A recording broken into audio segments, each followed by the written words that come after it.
नमस्कार, आप देख रहे हैं डॉक्टर साहब, आपके साथ मैं हूं मुस्कान। आज के इस एपिसोड में हम बात करेंगे खान-पान के बारे में।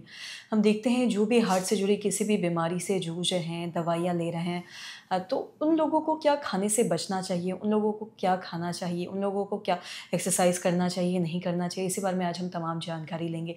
इसी पे बातचीत करने के लिए आज हमारे साथ मौजूद है बिहार के जाने-माने cardiologist doctor Ashok Kumar sir. नमस्कार, बहुत-बहुत स्वागत है आपका। नमस्कार आपका भी। सबसे जानना चाहेंगे, जो भी हार्ट से जुड़ी किसी भी बीमारियों का दवाई ले रहे हैं, दवाई खा रहे हैं, तो उन लोगों को क्या खाना चाहिए, क्या नहीं खाना चाहिए और क्या एक्सरसाइज़ करें, नहीं करें, इन सब बारे में थोड़ा बताएँ?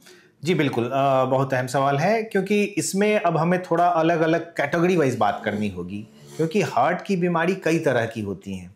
सबसे पहले हम लोग बात करते हैं जो यंग एज में हार्ट की बीमारियां होती हैं और उसमें जो दवाइयां देते हैं। तो यंग एज में अपने पार्ट में जो बीमारी होती है वो रूमेटिक हार्ट डिजीज़। रूमेटिक मतलब जॉइंट से रिलेटेड बीमारियां, हड्डी से रिलेटेड बीमारियां।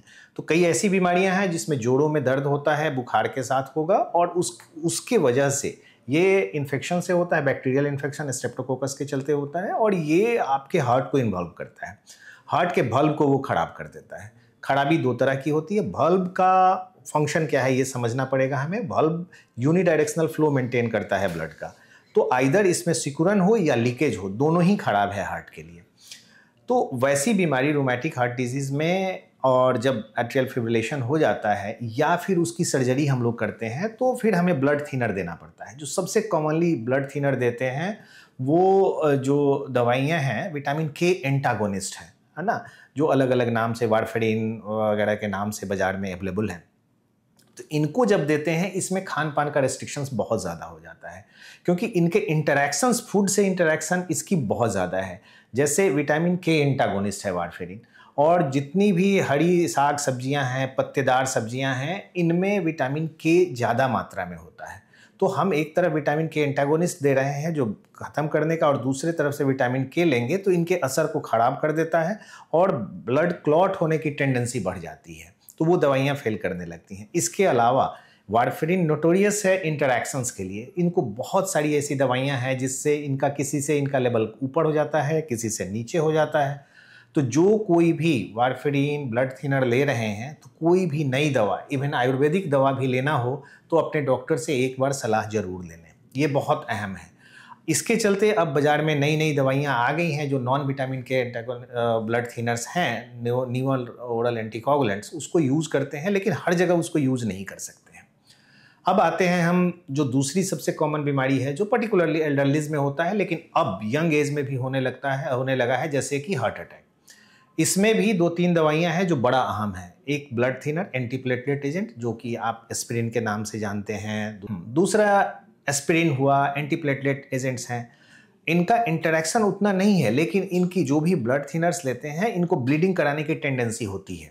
तो एस्पिरिन जैसी गोली है, उसको अगर हम खाली पेट ले रहे हैं या किसी किसी को एच पाइलोरी का इन्फेक्शन है तो उसमें ब्लड आपके स्टोमक से ब्लड का रिसाव होने लगता है, पेट से खून, आँत से खून निकलने लगता है। उसके सिम्टम हो जाते हैं कि काला लैट्रिन होना या ब्लड का वोमिटिंग होना, ये सब भी हो सकता है। तो जब कभी भी कहीं से ब्लीडिंग हो और आप ब्लड थिनर पे हैं तो अपने कार्डियोलॉजिस्ट से ज़रूर मिलें, जितना जल्दी हो सके उतना जल्दी मिलें। दवाइयाँ इरेगुलर ना करें। उन मरीजों के लिए खास हिदायत है जिनको कि स्टेंट लगा हुआ है, वो ब्लड थिनर अगर बिना डॉक्टर के सलाह के बंद ना करें, नहीं तो स्टेंट बंद होने का भी खतरा रहता है।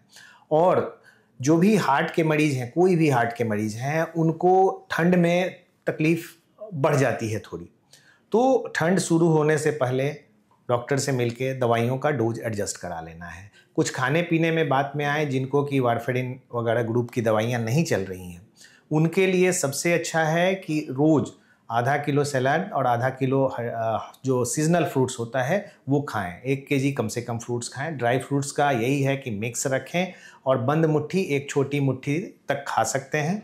डेली कोशिश करें कि आधा घंटा से 45 मिनट तक मॉडरेट इंटेंसिटी का एक्सरसाइज करें। सबसे अच्छा है कि वॉकिंग करें और थोड़ा वेट ट्रेनिंग करें। ये करें, खान पान ठीक रहे, बिल्कुल स्वस्थ रहेंगे, घबराने की कोई बात नहीं है। जी, सब बहुत बहुत शुक्रिया तमाम जानकारी देने के लिए। तो आशा करते हैं दर्शकों की जो तमाम जानकारी है आपके लाभदायक रही हो। तो आज के इस वीडियो में इतना ही। अगर आपने मेरे चैनल को सब्सक्राइब नहीं किया तो तुरंत कर ले, साथ ही हमारे फेसबुक पेज को लाइक करें। वीडियो देखने के लिए आपका धन्यवाद।